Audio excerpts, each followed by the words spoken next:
Hi friends, twisters 1996లో వచ్చిన ట్విస్టర్స్కి sequel ఇది. Glenn Powell నటించిన ఈ సినిమా ఎలా ఉందో ఇప్పుడు చూద్దాం. కేట్ సుడిగాలి మీద ప్రయోగాలు చేసి ఓ ప్రమాదంలో తన స్నేహితులను కోల్పోయి ప్రయోగాల జోలికి వెళ్లకుండా ఆఫీస్ పని చేసుకుంటూ ఉంటుంది. అయితే ఆమె ఫ్రెండ్ జవి వచ్చి ఎలాగైనా సరే మళ్ళీ ఆమెని ఈ సుడిగాలిని ఆపే ప్రయత్నంలో ఇరికిస్తాడు. ఈసారి టెక్నికల్ గా కూడా చాలా ఎక్విప్మెంట్ తో రెడీ అవుతారు. వీళ్ళందరి మధ్యలోకి టైలర్ వస్తాడు.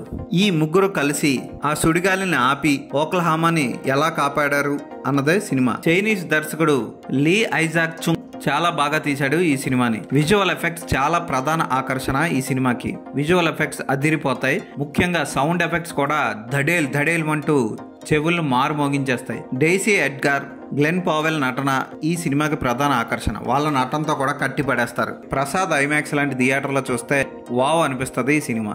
ఈ సినిమాకి నేను ఇచ్చే రేటింగ్ 4/5.